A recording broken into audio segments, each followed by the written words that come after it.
Howdy, y'all. Unfortunately, during editing the episode, I noticed there's some reverb that comes in on the interview around a quarter of the way through and persists until the end.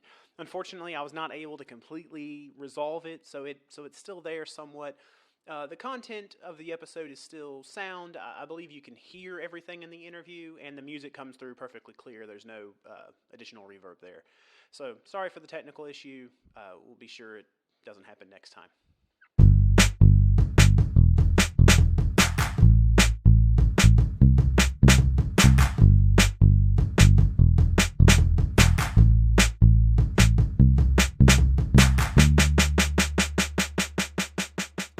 Howdy, y'all, and welcome to the Stay Creative Podcast, a podcast I'm working on to highlight some of the talented artists I meet so that more folks can enjoy their art, but also be encouraged to engage more with their own creativity.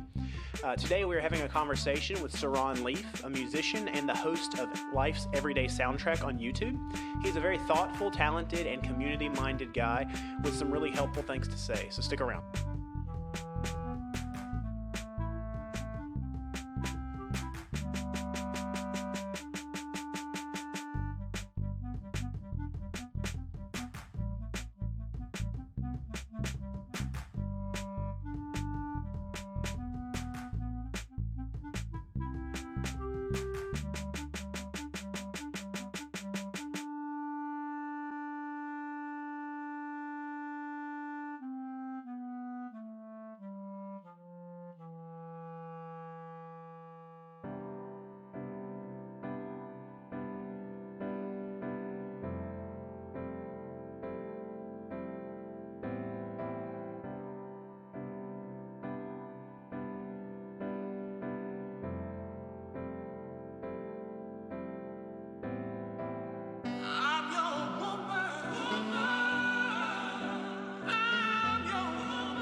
First off, Soran, tell me how you pronounce your name. So, I say Soran Leif, but Soran Leif works just fine. Yeah. Depending on what part of the planet you're from, you'll say whatever. Soran, all right. I'll remember that. So, Soran, the first thing that I'd like to do is take time getting to know the person behind your art. Well, obviously, we'll get to your creations in just a moment, but first, I want to know more about you. Like, where are you from? How do you spend your free time apart from making music? And most important question is, how long have you had a Bentley? Oh, Bentley is turning 3 this month on the 22nd. So I am that dog dad that buys like happy birthday, the whole cake and everything, and I'm like, go crazy, buddy, I love you. That's awesome. Just don't choke. And stuff that I do in my free time, honestly, I am working on my master's, so if I'm not working or working on music, I'm probably doing homework. Okay. And then here and there. Well, I was going to say, what's your master's in? What are you studying? Marketing. Oh, nice. Okay. Yeah, because I work for a cellular company, and every time I see our commercials on TV, I'm like, these are cringy. So I know it's not exact correlating to the department that I would get into, but it's the whole study of demographics, of how products will affect different people. This is pretty interesting. I actually like it a lot. So awesome. That's super important to find a job you can truly enjoy that also pays.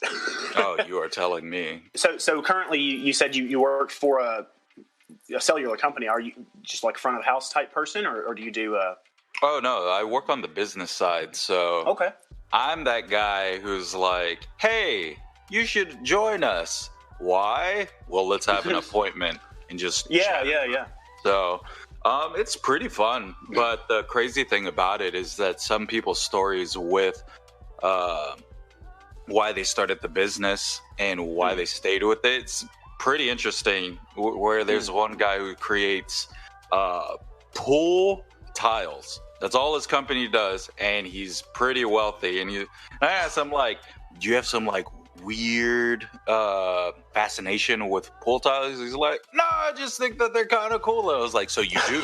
And Yeah. And yeah, no, he does well for itself, and it makes you realize that, like, as long as you're consistent and you bring the product quality, and even then, as long as you have the online presence, that anywhere, anything is possible to be ran. Because some of these business owners, they're very questionable. For sure. Yeah. Yeah. Absolutely.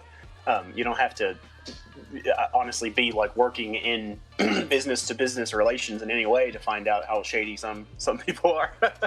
Seriously. You have a voice that has some confidence. So I think it makes sense that you probably either gravitated towards sales almost type work, or did you develop some of that like after you got into that field, or have you always kind of been confident up front? Nah, man, I'm hooked on phonics. No,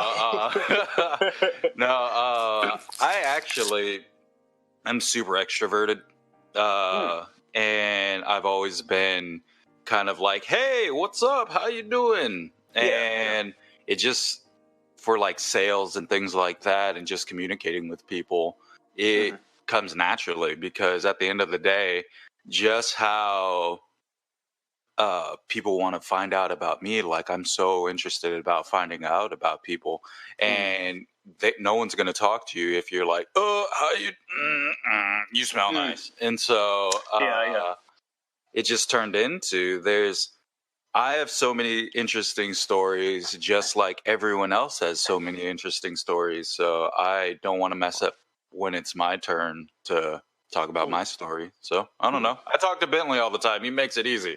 Yeah, for sure. That's awesome. I don't want to jump ahead too far, but I noticed you had like a precision to your communication skills that seemed, I don't know, practiced. You know what I mean? Like, you seem like a good talker. I think that's what I'm trying to say. Oh yeah, no, where did you grow up? I do have a good talk track. So I grew up because I come from a single parent household, and it was my mom. We lived out in California, Northern California, from Sacramento area. Whoop whoop, hella dirt, hella sky. But it turned into the rest of our family, because I have 7 uncles and aunts, and my grandma lived in Chicago. So I would jump back between Chicago and California, depending on if my mom wanted to stay in an area, we'd stay there. And it was really weird, because I'm half black, half Indian. And the area that I grew up in Chicago was predominantly one race, and I don't look like it. So it just turned into like, hey guys, and they're like, who are you? And I'm like, I'm your friend. And it was interesting, but I think that's why I'm always glad that my mom moved out to California and we stayed out there, just because it's pretty diverse, and it is a very lax, chill state for the most part. Where everyone's laid back, everyone has a story, and they are more than willing to tell you that story. And so that's why it's been really weird coming out to the East Coast, where everyone's like, no, I ain't got time for you. I got to go. I'm like, where are you going? And it's like, I don't know. I just got to go. I'm like, all right, cool. Oh, that's what's up. Yeah, everyone's on their way to somewhere better than here. You know, nobody's ever just being present, it seems like. I feel you. Well, so in that backstory, when did you pick up music? When did you start making some of the music you make? I know you're kind of a multi-instrumentalist, multifaceted producer and creator. So when did you start that? How did you get started? Oh man, this was so long ago. Like in high school, everyone that I knew that I thought was cool in the eyes of a high schooler played an instrument or spoke a different language. So I was like, and if you did both, you blew my mind. I was like, what? You're so talented. So I picked up the guitar, and I was learning Spanish classical. And it was pretty good. Like, I was doing all right. But then it turned into where it was Morning View by Incubus, their tablature book for guitar. And I just learned song after song after song, and it's like, hey, I'm actually kind of good at this. And from there, I messed around with Fruity Loops, and it's been a love story since. Yeah, that's fantastic. Love it. It's very therapeutic. Yeah. So early on, I suppose Incubus would be one of your influences. But who originally really spoke to you as far as consumable art? I know you said you had relationships and friendships with people who were both into language and music. So I imagine you picked it up kind of organically that way. But other than Incubus, who was influence for you? Like realistically, the influences that I like, well, I like them, don't get me wrong. Is I was watching some video, and Nujabes, his music came on, and oh my goodness, blew my mind. I was like, what is this? And so I researched more. So Nujabes, Nomak, not the one on Spotify. It's like this producer from Japan from way back in the day. Okay.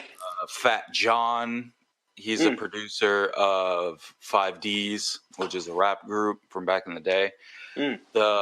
These type of beats, mind blowing, because they're very cerebral, and they have a lot of pretty organic sounds to them, while having like fat beats. So it's pretty amazing, and it resonated with me. That was the first time when I was sitting down and watching a movie, and I heard the show, and I heard that, and I was like, wow, this is the music I've been searching for. Because I feel like a lot of people are kind of pigeonholed into listening to top 40. Not knocking on top 40, there's a time and place for everything, but they don't know of the whole wide world of stuff that's out there. And when I heard that, my eye was opened. Yeah, for sure. And also, not to knock top 40, but I feel like if somebody only ate fast food, then they would not have a physically healthy relationship with food.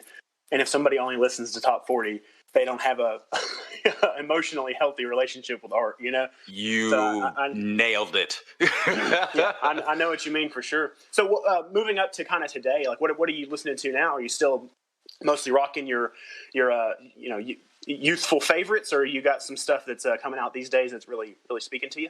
Well, everyone on IMF. But it blows my mind. You all are so talented.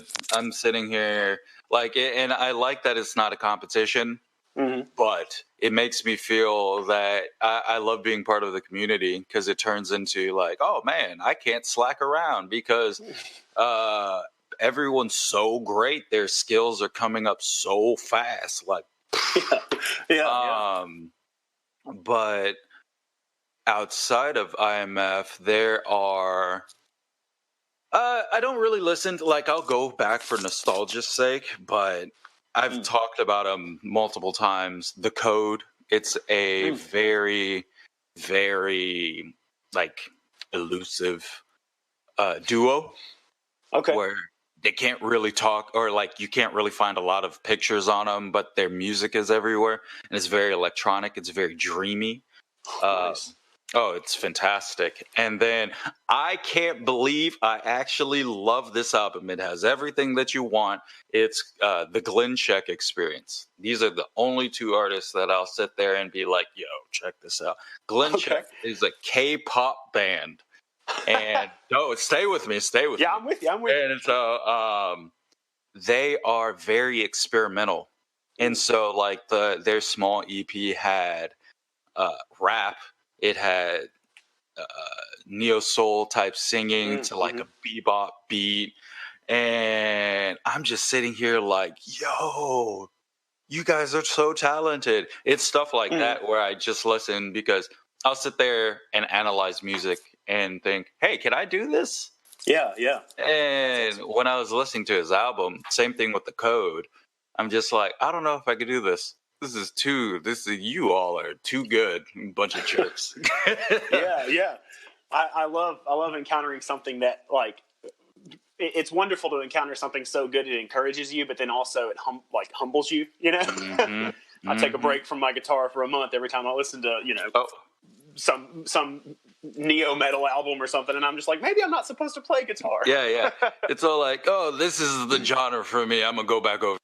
Yeah.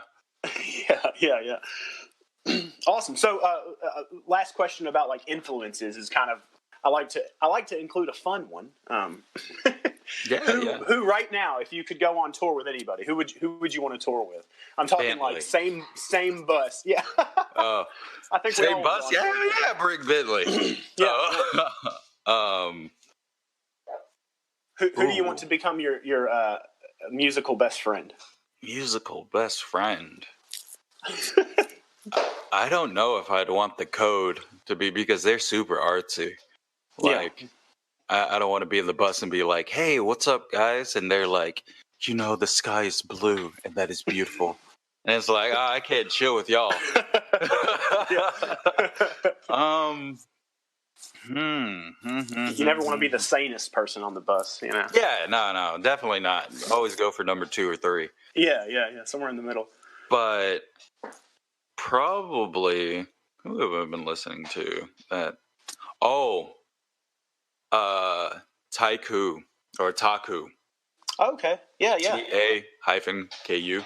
Because for one, his music's absolutely phenomenal, or Masego, either of these two, because both of their music's very soulful. It's very well produced, a lot of organic sounds, and then being stuck on a bus with them, allowing me to pick their brains. They'd probably never want to talk to me afterwards, but it would just be like, I think I would come out like, yeah, let's take on the world, Bentley. Woo! Yeah. They're like, thank goodness we are off this bus. For sure. I think it's telling of an artist like who their influential family tree is in some ways. So I think it's super cool that you I don't know, I can hear in your music the blend of artsy, modern, underground, old, creativity and just passion for the project over sort of like a renowned goal. Like a lot of the people you mentioned are cult favorites, but not radio hits. You know what I mean? Yeah.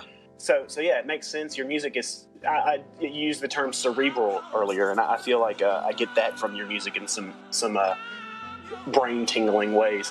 One thing that super pops every time I listen to one of your tracks, and some of them not as much, but almost every time, is you have like a super fine instinct for using samples, like vocal samples usually and stuff like that. Specifically like the song All Mine.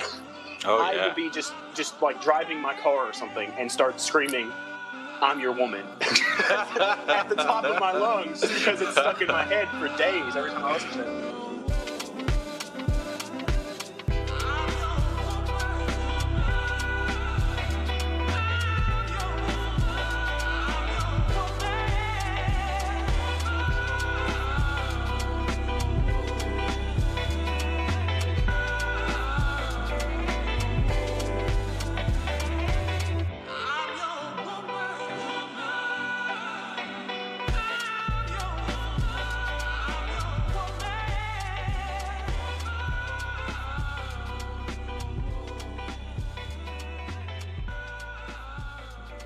So what do you look for in a sample and things like that? Just tell me about what you do to samples and how you choose them. So when it turns into, I never knock sample using, like whether it's vocal or not, because this is my mindset when it comes down to samples. I feel personally, if you use a sample, you have to be able to back it up with your producing skills, because then that way you understand the sample and how to use it properly, if that makes sense. So, like, that's why I love the Life's Everyday soundtrack stuff, because every song in there, other than the vocal sample that has been used and I sent to everybody, everything's handcrafted. So there's no samples when it comes to those sounds. So when it comes down to, and I feel this is a definitely big change from when I was back, or how I was back in the day, because you throw a bunch of samples in that are in the same key and be like, yeah, this stuff goes hard. But I think when it turns into that you can sit there and feel the music, and the only way that you'll be able to, and for me, I'm not saying everyone's techniques are different, is that by me spending those hours like piecing together sounds and just listening to a bunch of different styles of music,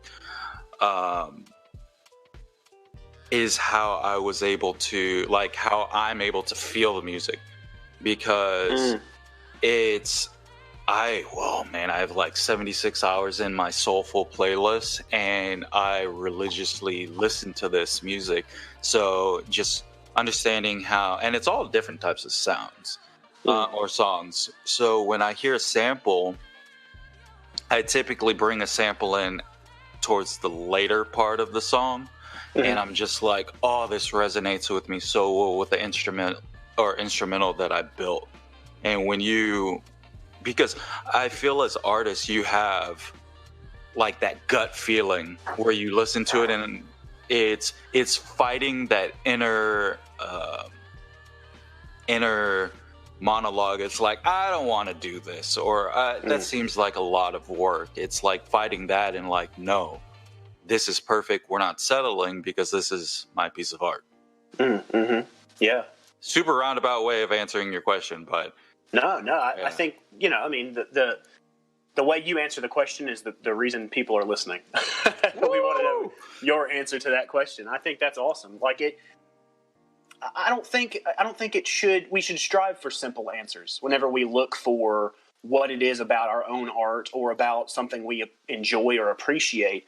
Like it can be almost intangible, but like a feeling or like it goes well, like almost as subjective as it has to, the beat has to serve the sample has to fit the beat. Like to me, that makes sense. And that's what makes your art different from someone else's. So I think it's awesome that you're willing to, share that. I feel like it's going to be encouraging to someone to hear that and hear what you create, and understand that it wasn't a beam of light from the heavens that led you to this sample. No, you just worked on it. You just didn't give up. Oh, yeah, man. That's fantastic. Don't get me wrong. Like, it's not where I'm sitting there being super whiz kid where I'm like, hey, have you heard of me? I'm a virtuoso. And they're like, no, what? No, my music, I'm the type of artist, when I finish a song and it's good, I'm surprised. I'm like, whoa, oh, man, we did it, Bentley. This is crazy.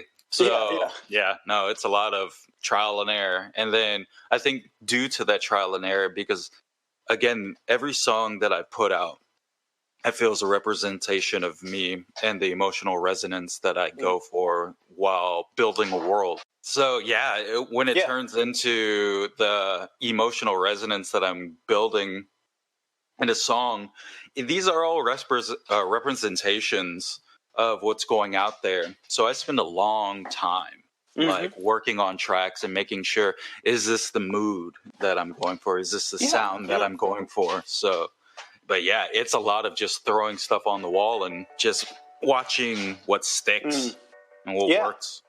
I can. So there's one thing in particular in your tracks that I can hear a great deal of care taken for, and it speaks to my heart directly, because drums and percussion are my first language. Before I could speak English, I was playing drums, and I noticed your track after track, the snare sound that you choose, the bass, snare, hi-hat sounds that you choose are enjoyable on their own. Like if there was no other part to the track, like there's a I don't know if it's even an emotional resonance to them, but there is a musical enjoyability to just the way they build a melody together.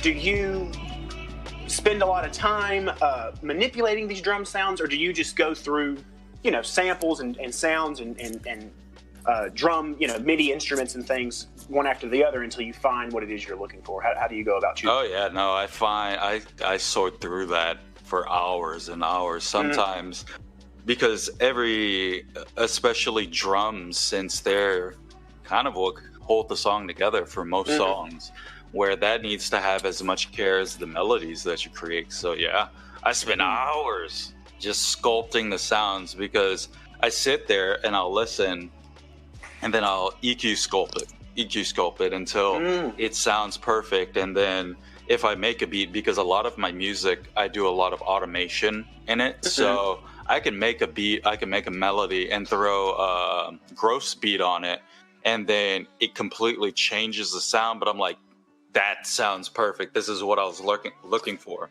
Yeah, so every sound that you hear on my tracks they have so many layers of sounds that they used to sound like before it got to that point.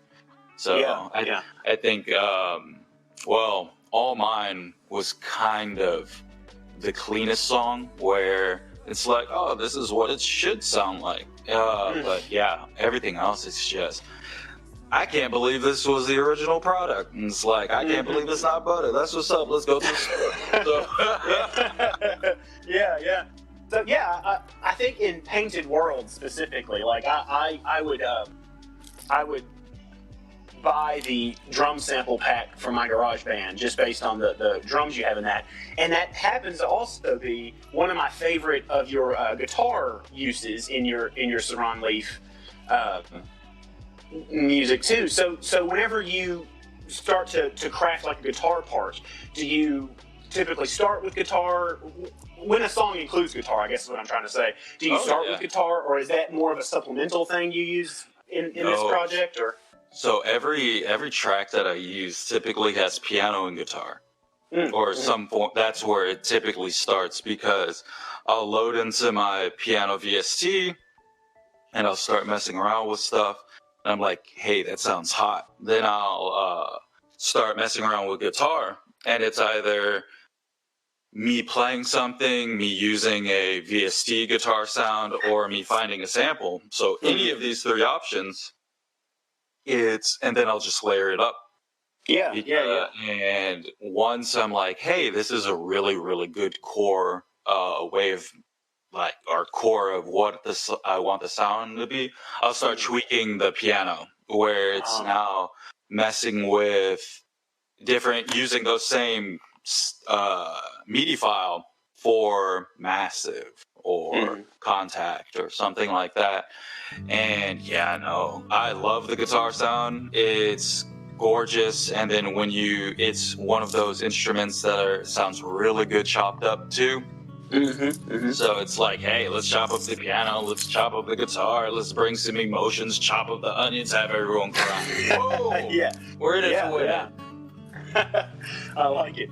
Another really good use of guitar that I think of whenever you start talking about chopping it up and using it different ways is in your track on Bandcamp, Closed Mind, Open Hearts, I think, right? Is that what it's called? Yeah. So it goes through like a almost acoustic, picked out pattern, but then suddenly what seems to be backwards guitar starts to play over the top of it, which I love.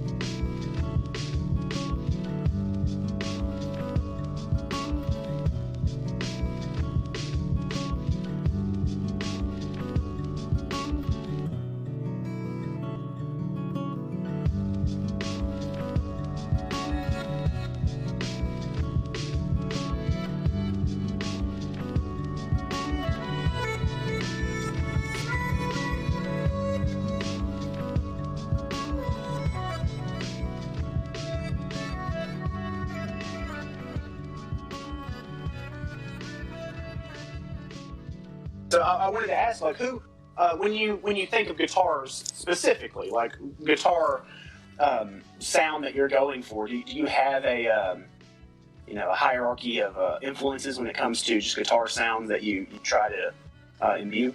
Yeah, so especially when I'm dealing with it, it turns into, okay, so are we going for acoustic sound for this one? All right, now we're going to make the guitar sound like a violin. All right, now this one we're going to make it sound like a pad. And it's just, it's just tweaking effects.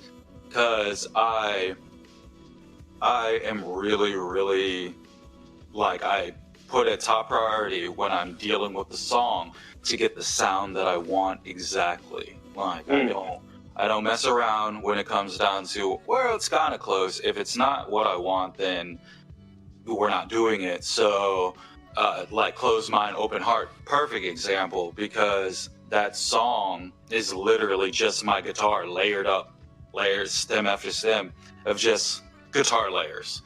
And it's tweaking the pitch, tweaking the length, chopping it up. Again, one of the most underused items is automation for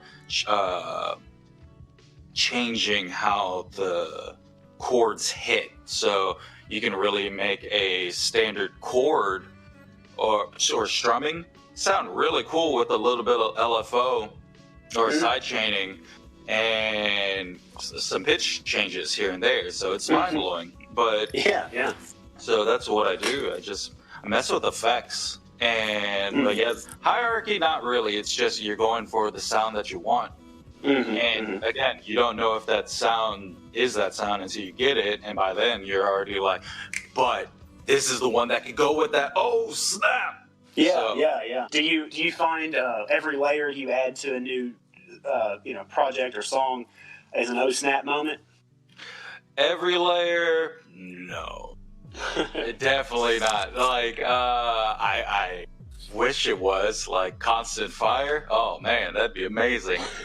But it turned into like track I was working on yesterday. I woke up, or 2 days ago, I woke up with the melody in my head. I'm like, man, that's day 2 for 2. This is catchy. So, but I dropped off all the additional layers and I'm like, oh, this sounds really good. Then I re-added them and then chopped it up where they come in at. And I'm like, yo, this is good.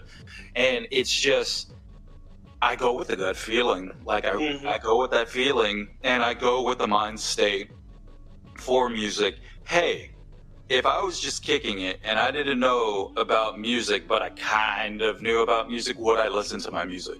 So every song that I listen to, I'm a genuine fan, I guess. Like, I would sit there and listen to my own music, and I don't mean that in a, like, obviously he's gonna listen to it, he made it. But no, if I'm just a normal guy, I would hit the track with friends coming over or something like that, and just be like, yeah, this is good listening. I listen to my own music maybe too much. But when people come over, I pretend I don't make music. I don't really show it around very often. So like, hey, who made this? Well, I'm glad you asked. Yeah. So something else I definitely wanted to talk about before we move on, because I do want to talk about your newest project that I am familiar with. But first, I want to talk about your singing, your vocalization. There is I feel like you could be the singer of a band and probably do another interview just about that, because your vocalization is precise and it has the emotional resonance that I think you are trying to pour into your music. Like, I feel like you feel what you're singing, despite the fact that I know there's a computer, there's a beat, there's a microphone, there's some headphones, there's all this stuff between me and what you're singing. But I can still hear in your voice the passion and the art. So specifically in the song "Every Little Thing," I think that one. When I was listening to it, I was all like, "I swear I've heard this on the radio," but I don't listen to the radio, so I don't know exactly how I thought that. It just seems better than what I have most recently. Heard in modern pop music, both the beat, the musical hypeness of it, but also just the lyrical content and the vocal melody. The vocal melody stuck in my head even when I don't remember the lyrics, and the lyrics were the opposite of the average. Let's go to the club and make poor decisions.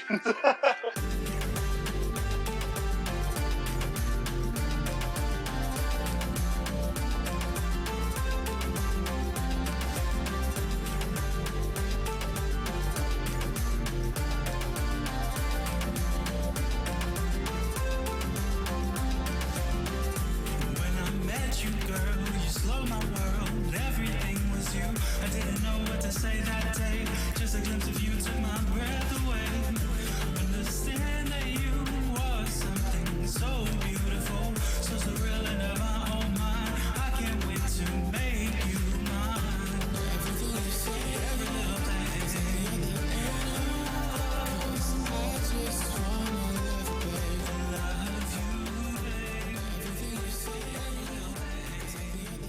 Well, yeah, like, for one, thank you for saying that. That makes me feel super happy because I am not a huge fan of my voice. Well, I mean that in the sense where I sit there and like I'll sing out stuff and I'm like, this is not great. Back to the drawing board. And yeah, but with every little thing, I was just like, this is it. It needs it. Let's do it. I'm feeling it. And no, it was. I try to. Part of the reason why I don't write a lot because just like my music, I try to make a good message with it or something that people will be listen to and like, oh yeah, this is pretty relevant. It's not just like get hurt. So or make bad decisions. So I don't want to sound like I'm trying to be like super artistic with everything, but again, I drop back to this is the representation of me. Like people judge you based off of perception because that's reality. And if they're judging you based off your music, and if they hear you just throwing out like stuff that you're not super proud of, or that 10 years from now you can sit back and be like, yo, I made this. And people are gonna judge you from this. So if your music in your own eyes, because it's subjective, it won't be something that 10 years from now you listen to and be like, wow, then are you doing it right? So that's just my whole idea around it, because I listen to music that I made 10 years ago, or almost 10 years ago. So like you brought up Closed Mind, Open Heart. I think that song's like 7 years old or something like that. And then there's one called Ephemeral Wind, which is 8 years ago. And that song's held up super well. And I'm like, wow, man, you were doing great back then. What happened? So so that's my whole thing, is because not only as a person, but as a musician too, or reverse, not only as a musician, but a person too. It's the whole 10-year test. Is your music, are you someone that you would be proud of, or is your music something you'd be proud of 10 years from now? So that whole mindset is what I keep in mind. Yeah, that's fantastic. I feel like I've played, like punk shows in weird basement spaces with bands that I wish I could ask that question to, because it's like, hey guys, I really like the passion you're going for, but I wish you would have practiced before you got here. Are you proud of what you're doing right now? Like, I think that's a fantastic just way to have equanimity towards your own work. You know, it's not about, well, I meant it then, but it's about I meant it and it lasts. It's part of the eternal part of me, not the right now part of me. You know? Oh yeah, man. That's awesome, man. Well, one thing I wanted to talk about, staying on the topic of your vocalization, is your song "Wait." Without giving away anything, I want you to walk me through the process by which these two singers are on this song.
Yes. What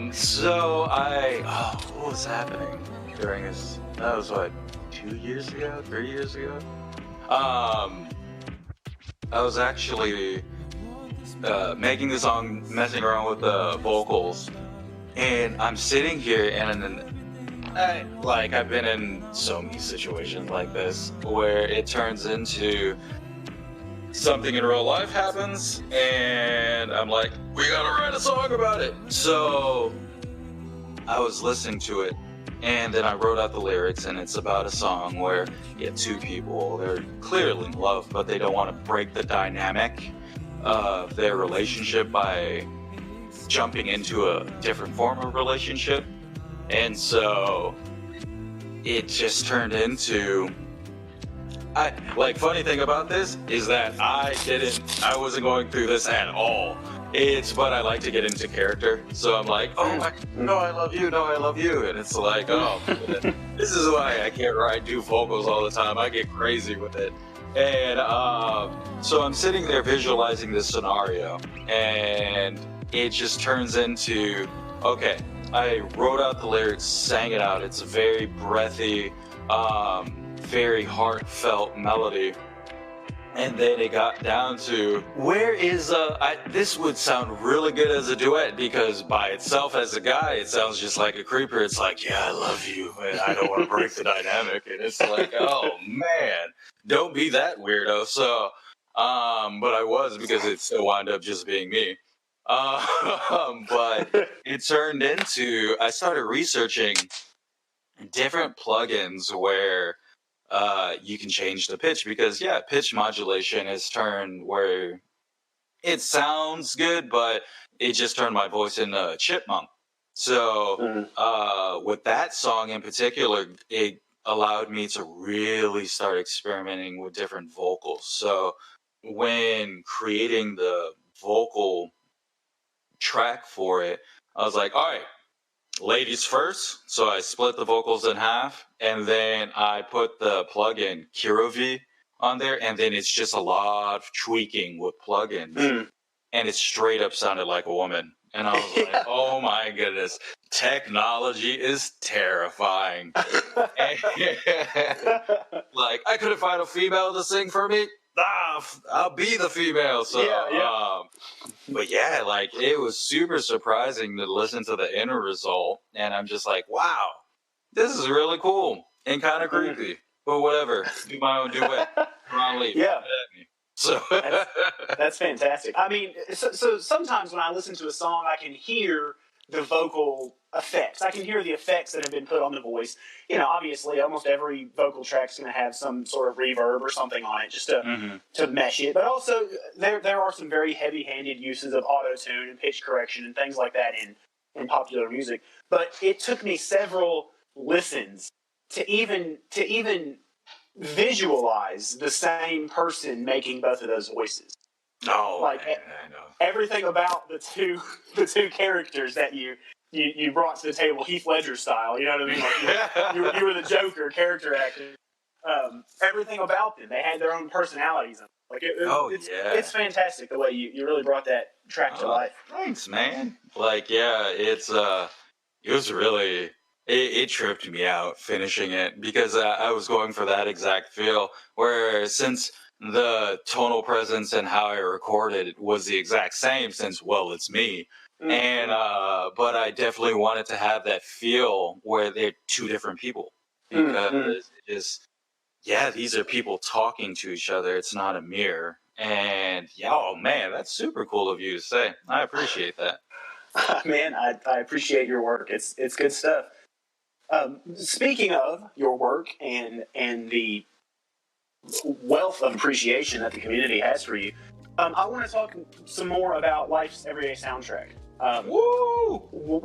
Shout out, right? Yeah. Without me explaining it or underserving it in any way, I'll say it's a project you started back in February, or at least that's Volume 1 hit YouTube back in February. I don't know exactly when you started the process. I imagine it was a kind of an involved process, but I want you to tell me, what is Life's Everyday Soundtrack, and what sort of engagement have you seen in the community so far?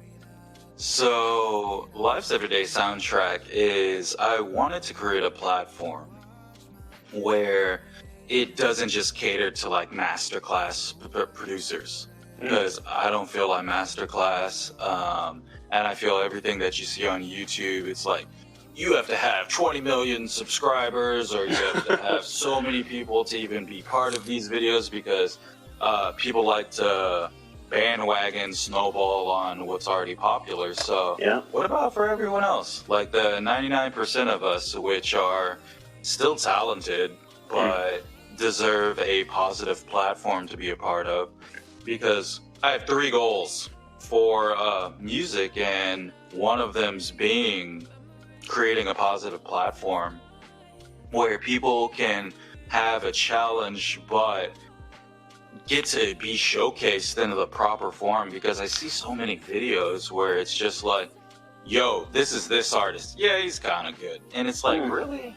This guy took time to submit to your video and track, and you're just gonna downplay him like that? And like, nah, it's the audacity of the person being able to just do that. That's why I'm super appreciative. Whoever does Life's Everyday Soundtrack, just know it really, really means a lot. Like, it's very humbling that you take time out of your day to work on a track that it's been, all 3 volumes are just stacked full of major talent, and like, nothing can describe how cool it was to do the YouTube premiere and with everyone watch it at the same time. Oh, wow. I was on cloud 9 that whole day. Had me emotional. I was like, this was so awesome.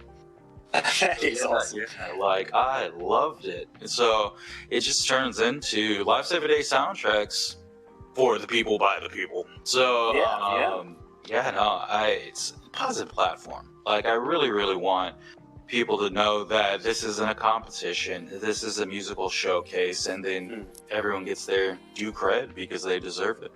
Yeah, that's fantastic, man. So for anybody listening who doesn't know the premise of what Life's Everyday Soundtrack is, you send out a collection of stems, tracks, I call them. I for the longest time didn't understand what the show was because I didn't know what stems were. So you send out a collection of stems, and a group of producers use the same stems to produce unique tracks, and then they send them back to you, and you do kind of a live, almost listen party.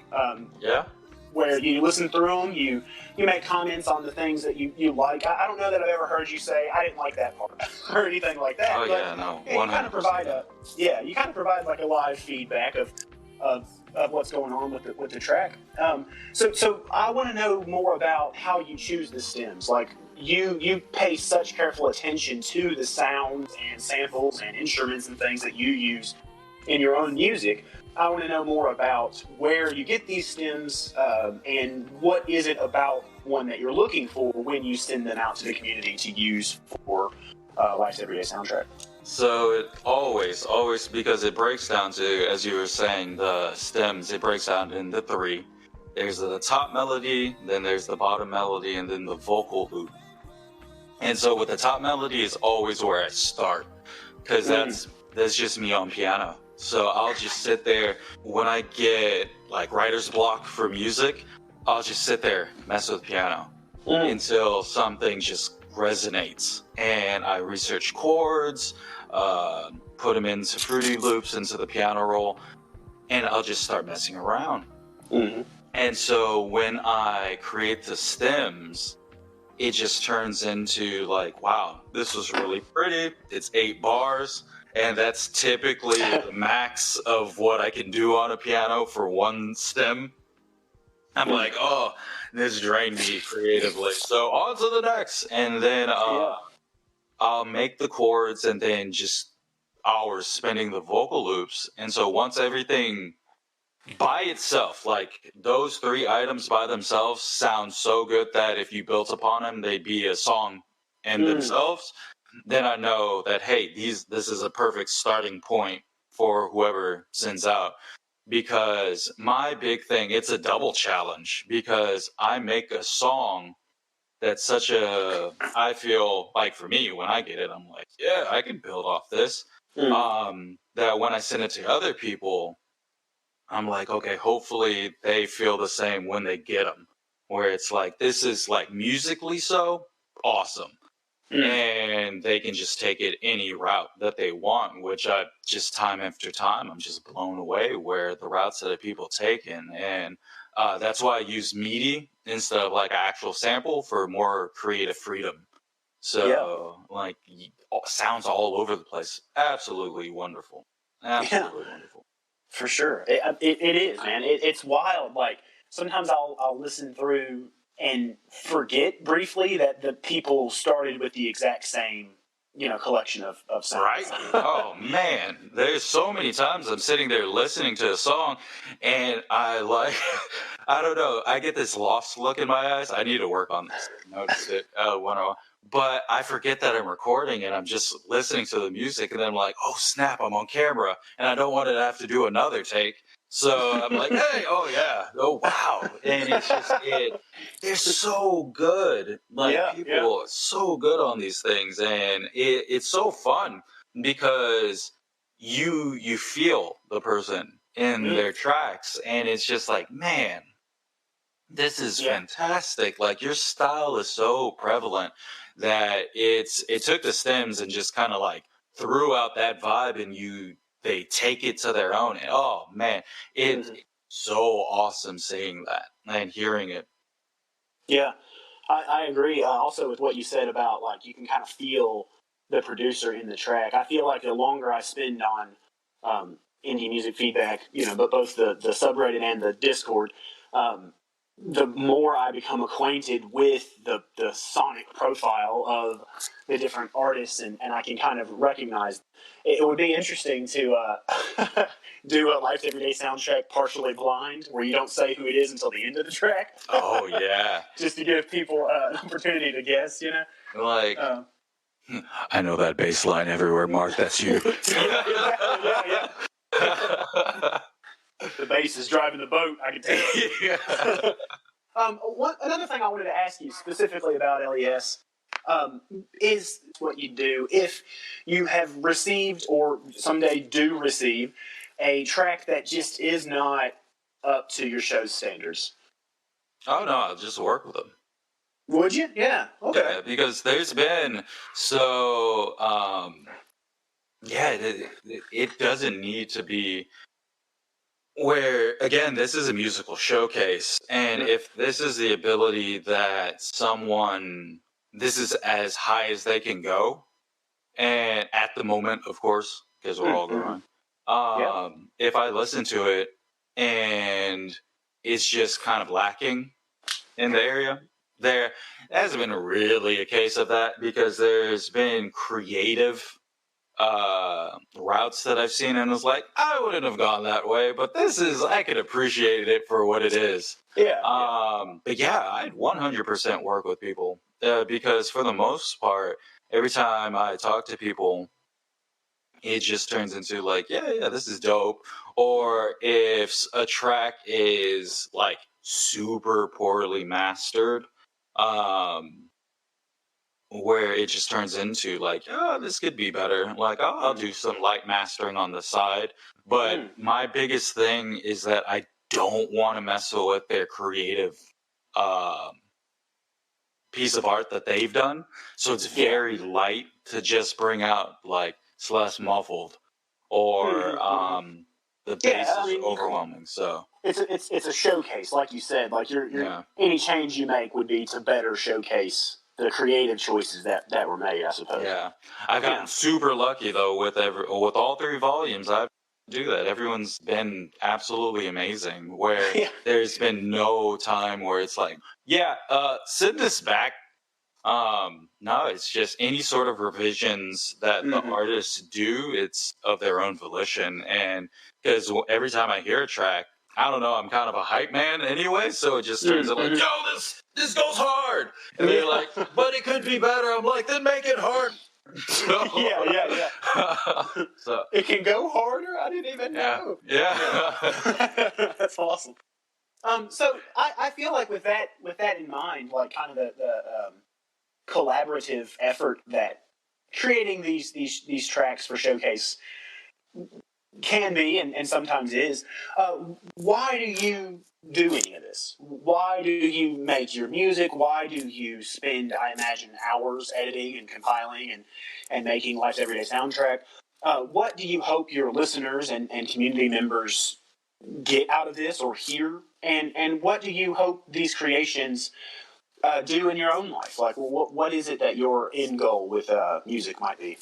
So this is a little bit of a like roundabout way of answering it, but like me coming out to the East Coast, to go back to that whole looking back at a decade or from now, and just I was looking at part of the reason why I came out to the East Coast from everything that I knew is to kind of reset and restart, because I was looking back at everything of my adult life and I'm like, yo, this isn't something that I'm super proud of, or something that I'd be very like 10 years from now be like, yeah, I did it, because it turned into, I think it was Chuck Liddell, UFC fighter, where he said this, and I heard this when I came out to the East Coast, or right before I came out to the East Coast, where it's, hell isn't fire brimstone. Hell is you dying and then you seeing the person that you could have been.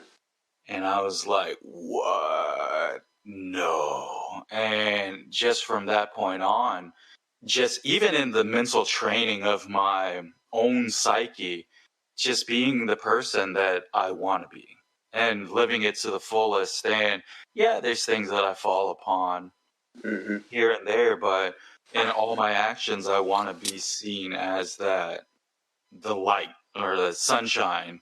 And when it comes down to like Life's Everyday Soundtrack, again, I just want it to be a platform where it's very uplifting. It's a great showcase of your music, and it's a really cool thing to see different people's techniques. And it gives the artist that was part of it a very intimate feel of the songs, because you had the stems, or you have the stems, and you saw what other people did with them. So it's different seeing, like, listening to it and then experiencing that way, but actually working with it and then seeing what other routes people took. It not only helps them as an artist, but it's like, wow, that was actually really smart. I'm gonna do that for my next track. For my own music, same type of mentality where, of course, I would love to blow up and have a lot of people listening to my music, but even if it just stays a small amount, my whole goal is just help, like, my music be there when people need it. Like, this is what I needed at this time. This took me to the world that I was building, because again, I like building worlds with emotional resonance using ethereal vibes. And if that track transports the dozens of people listening, yeah, I'm for it. I'm for it. Like, because I'm not in it for the money. My only real goal for money is that if I can make enough to pay off student loans. If I can do that, I did it. But I doubt that's gonna happen. But but yeah, like, I think it's just having someone tell you that, hey man, you did a great job. That's super worth it. Like, you're not just sending your music out into the ether. So yeah, absolutely. That's awesome, man. I really love getting to know the variety of the why question. You know, so far nobody has had the same why, yet we all reveal ourselves using the same techniques. You know, we all find that in ourselves we have this desire to create and make music and add beauty to the universe, and you know, somehow we've all come together, crashing together, and sharing and sharpening and building up on one another. I think it's just awesome that nobody's taking the same path to get there, but we all found our way here. It's beautiful, super beautiful. It is. It is.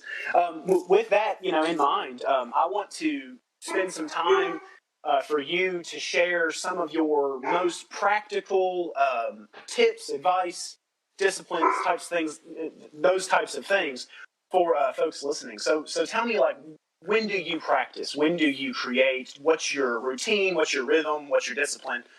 So that people who, like me, for instance, if I have a few minutes, I'll play guitar a few minutes. I don't have a practice time. I don't have a schedule. You know what I mean?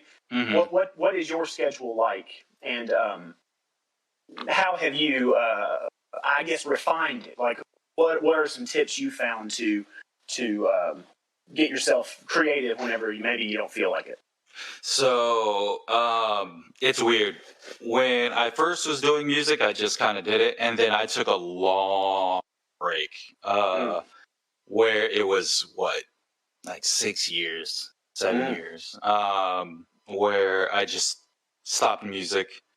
But during that time, the research aspect never stopped.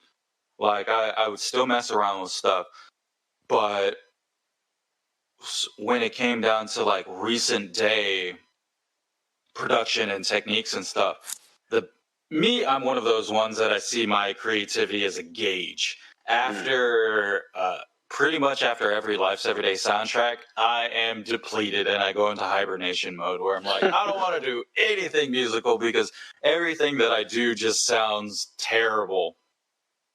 Because I'm just exhausted, but taking those breaks, but never stop researching, because if you feel like you have a working setup, that means that you've settled and you're becoming stagnant. And that's the idea that I keep, where I'm always constantly researching new, whether it's not new plugins per se, but it's new like presets for current plugins that I use, or new techniques that I could use, and then incorporating them that way. Because everything musically, like, I don't feel that I'm one of those ones that is going to discover a new genre or anything like that. So the internet has plenty of people that are trying to do that. So I'm just trying to take what they've discovered and create something beautiful with it. So they just, don't give up. If you have a vision on what you're doing, then whenever you feel like motivated to do it, because it's really late at night where I'll get motivated and I'll just spend hours and hours of music and like, oh snap, it's 3 a.m. Whatever. The song goes hard though. Yeah. But even when you're not doing music, I would say just researching different techniques and really listening to the feedback on here. Because I know it's hard sometimes where it's out of our genre comfort zone, so it's like, I don't know, this isn't really what I'm feeling, but this is what I think. But I take the feedback to heart, where it's like, hey, especially Infrakills, helped my mastering get to the next level. Thank you guy. And because I sit there and I listen to it and it's like, it is muddled. And I think I know I'm annoying at times sometimes, where it just turns into like, hey, can you hear this? Hey, can you hear this? Hey, do you want to check this out? Come on, hear it, man. But I think just with this community that Packs and Bolts cultivated, it's very loving and very, very easy to work with. So, like, we're here for each other. So everyone's willing to give a listen. And I think just using that musical feedback while researching new techniques and stems. What world are you trying to build? Like, with your song? Straight up. Like, are you trying to make a banger for a club? Then that's cool. Do you feel like if you were to put that up against current bangers, how would it hold? Like, is the industry level there? And so, sorry, I'm combating a dog vying for my attention. But yeah, like, I think just never stop researching. And researching can just be listening, because you had mentioned earlier that you listen to your own music a lot. I'm the same way. I listen to it looking for the imperfections. But like when I go into the hibernation phases, or if I'm around my house, I listen to a lot of different music. Because that's when I feel like part of the research phase, where you're listening to like, how the hell did they do that ARP? Or like that bass line goes hard. Those pads are amazing, because it's easy to forget at times and get stuck in the whole awestruck phase when you're listening to a song, and I'm like, how the hell did they do that? I have no idea. But I'm starting to realize more and more, which is kind of terrifying, is I'm listening to tracks and I'm like, I kind of figured out how they did that, and I'm like, what? This is nuts. I could make something kind of like that. What? So, well, in my field, like EDM, I don't even mess with. I gave up on EDM. Like, I can't do it. But yeah, like, my playlist, I was listening to it, I'm like, man, this is really gorgeous. Like, this is really crazy. And I kind of know what they're doing. Wow. And I can't only reason for that, IMF. Yeah. super got into music again. IMF. Thank you. Yeah. Y'all That's fantastic, man. Yeah, it really is. I will plug the community again at the end of this recording. I hope someday enough people actually hear these interviews. It nets some folks who show up, like tourists taking pictures of all the people who have been on the show. I can't believe I'm talking to Soran Leif. Nah. You might not have heard of me, but I go by Bentley's dad. That's what's up. Yeah. Bentley's dad. Yeah, fantastic. I want to, before we get to the community questions, I want to give you a moment to kind of plug everywhere people can find you online, both your artwork and your just self. Like where can they interact with you, the person? Where can they interact with your music, your YouTube channel, things like that? I will put all these links in the description of the episode as well, just to be sure. Yeah, so my artwork that I use for my album art, it's by the artist Alex Cherry. Phenomenal artist. Like, I've been chatting with him with a while, and he said I can use his stuff, and I'm like, you're the best. But for my actual music, you can get Deezer, Spotify, Napster, Apple Music, SoundCloud, YouTube for all my music. But when it comes to Life's Everyday Soundtrack, YouTube, and just look up Soran Leif. Like, I am on there. And I don't have a Twitter, but I am on Instagram. I should get a Twitter. And everything's easy. Soran Leif. Just Google it. Yeah. It's great. Awesome. I'll put a link to one of those. Let me Google that for you. Yes. You're the best. Awesome. Yeah. Well, with that, if there are any folks with questions directly for Soran, put them in the interview chat here, the text chat.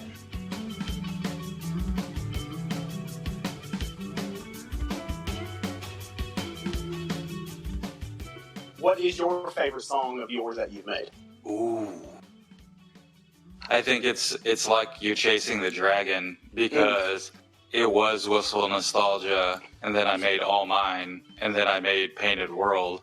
Yeah. And I'm like, I'm chasing myself for the favorite song. I think, though, realistically, for getting me back into the groove of music, like emotional resonance, it's definitely the most recent one, because I put a lot of effort into it, and when I see the reception of it, typically my newest tracks are my favorite of the time. But I think it comes down to the first songs that I ever made in both phases of my life. So After the Rain on YouTube, the first track that I truly feel that was a representation of the music that I was going for. And there's a quick story on it. It's a Mabanua. So this is super great, soulful Japanese producer. And YouTube back in the day, it's like all I saw was Mabanua. And it turned into like, hey, I listened to the track and I'm like, this is fire. This isn't Mabanua though. I read the bio more. But then I reached out to the artist, the producer, and I was like, hey man, can I chop this up and then rap and sing on it? And so he's like, I guess, I don't know. He was small time too. And I sent it to him and he's like, bro, I started crying because this is gorgeous. And I was like, thanks, man. I only could do one verse because I put all the emotions into it. And so, yeah, that was that. And then I would say definitely Wistful Nostalgia, all the newer stuff. But Missing You was kind of that a major breakthrough in discovering the style or rediscovering the style that I wanted to go for. Because I put that up and I was like, yeah, this is flirting with that lo-fi soul vibe that I'm going for. And just growing from there. It's been a love story. So for sure. Another good question that we got was your songs seem to work out of almost any speaker. Is that something you pay close attention to, or do you find it just kind of happens naturally? Well, I listen to it. I do the 3 tests. Well, 2 tests because the cleaning crew broke my speakers. But I typically do. Can I listen to it on my speakers? Do they sound good on my studio headphones? And then do they sound good in my car? So if they do on those 3, then we've done it right. And so I plan on adding more options to that. So, but yeah.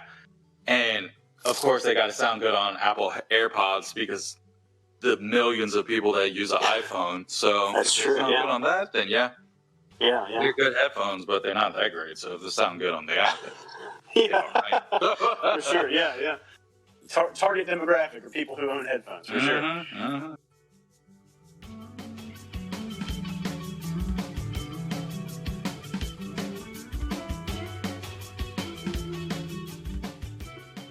Is there plans of an album coming out? Or are you gonna? Oh yeah, like 100%. Because it's just trying to come down to what's current in the way of releasing tracks. Because a lot of people do the whole singles, and you have just single, which is really good, and that's how the market is now. But for me, I play back and forth with the idea because I want to release my tracks as soon as I finish them and they're all polished because I want to keep the listener engaged, but I also want to tell a story. Like I want that album, and it's not saying that you can't with it because you can create playlists, you can always combine all the singles into one, but I want someone to listen to my album and from start to finish and be like, wow, what did I just listen to? Like, I haven't heard anything like that. And I'm not saying that every track is going to be like that or anything that's all going to be mind-blowing, but I want them not to just sit there and listen to it just one at a time.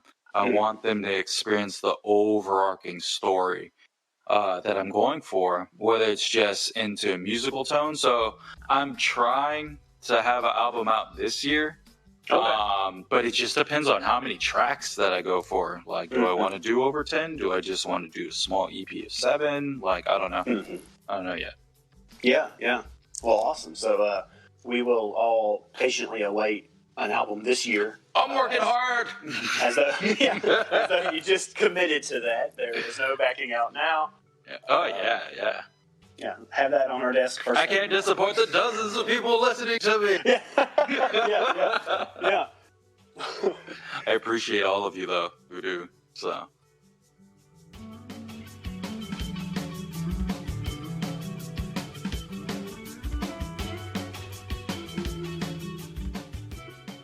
what kind of things do you get stuck on in the process of making music, and how do ooh, that is a good question.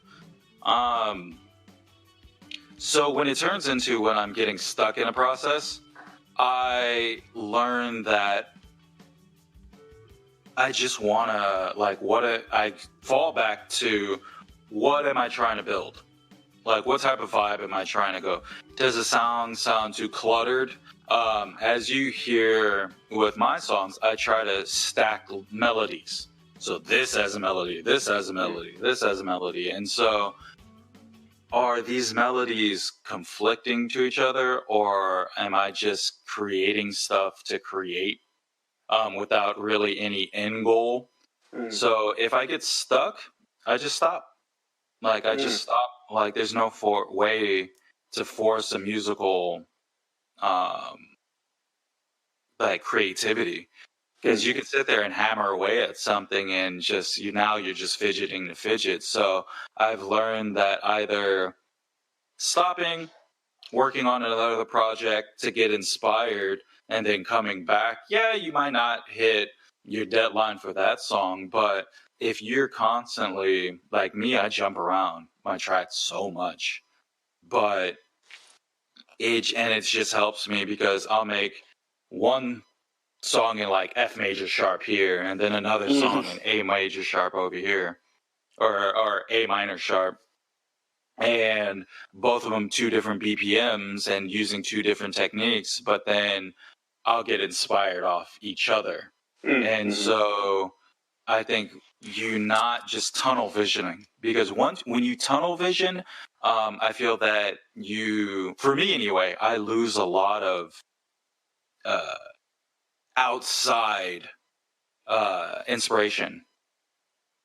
Because or just again goes back to research, because researching different techniques and stuff and sounds super important, because I try to go for the too long didn't read version of some of them, because these YouTube videos, it's like, hey, welcome back, blah blah blah blah blah.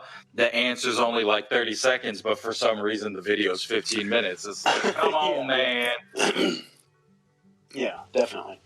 That's like when you look up a recipe on Google and you've got to read about somebody's like childhood growing up in the countryside. Yeah.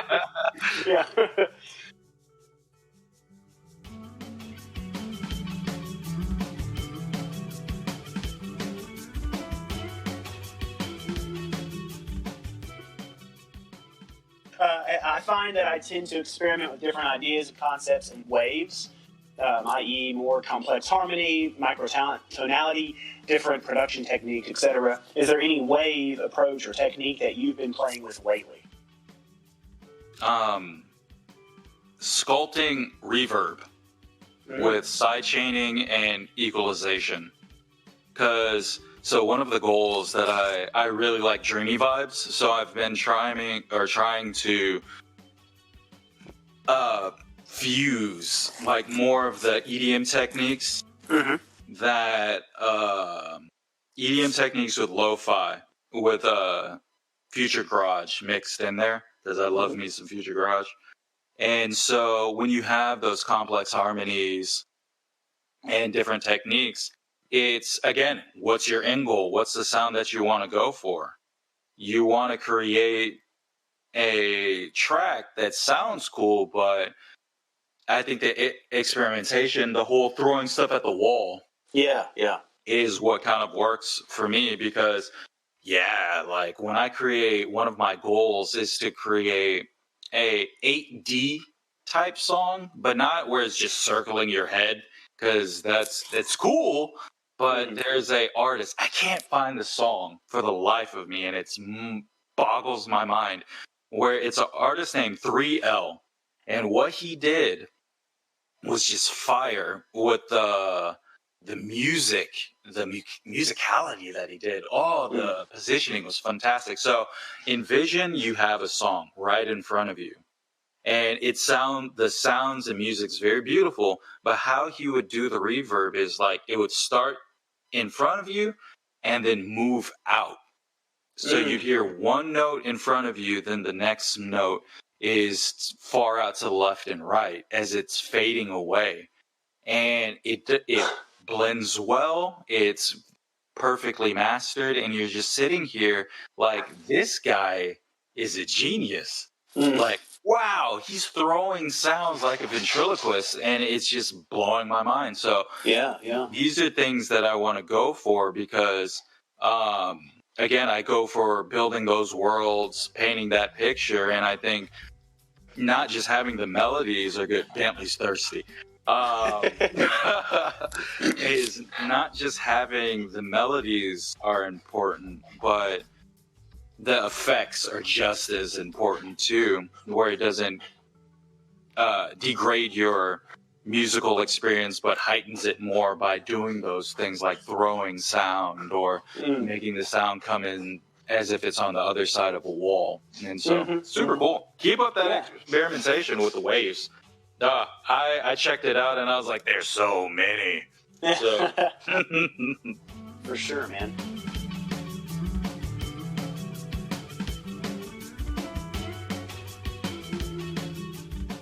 Well, it has been fantastic talking to you. I am very grateful for your time. I will go ahead and end the call now. If there's any last remarks you have for the community, this is the time. Oh, no. For one, thank you, man, for having me. I super appreciate this. Like, yeah, it means a lot, and it was super cool to talk to you. You kill it at this, man. I appreciate that. But just shout out to everyone in the community here, because Pax and Volps for cultivating the community, and then just like Mark and I, and just the whole chatting, and then just it growing into everyone chatting with like Lawman for Kill, like everyone listening right now, Slacker Man, Neon, like I'll go through all of you. But it's just all of you, everyone part of the Indie Music Feedback has made such an amazing experience for me. And it's just, I learned from you all, and I just hope that I can share back what I've learned from you all. So you all are amazing, and it's just, it's great to be part of this community. So thank you. Awesome, man. It's good to have you. We'll talk soon. Yes, thank you. Have a good one. Bentley, let's go.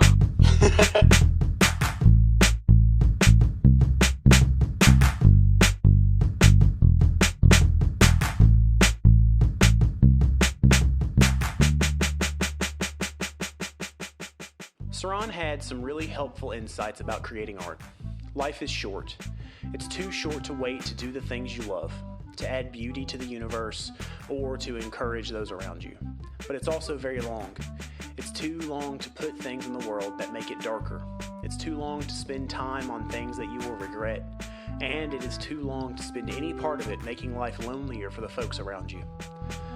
Something else I got out of our talk was that art is very bouncy. It bounces you from one idea to the next, between music and visual art, between community projects and secret personal work, and between dogs and guitars. I believe staying fluid is part of being a more complete artist, and I believe becoming a more complete artist is part of living a complete life. I've posted Soran's info in the show notes, so be sure to check him out and subscribe to Life's Everyday Soundtrack on YouTube. If you are interested in joining a community like the one we have talked about over at IMF, I have also posted a link to both the subreddit and the Discord channel in the show notes.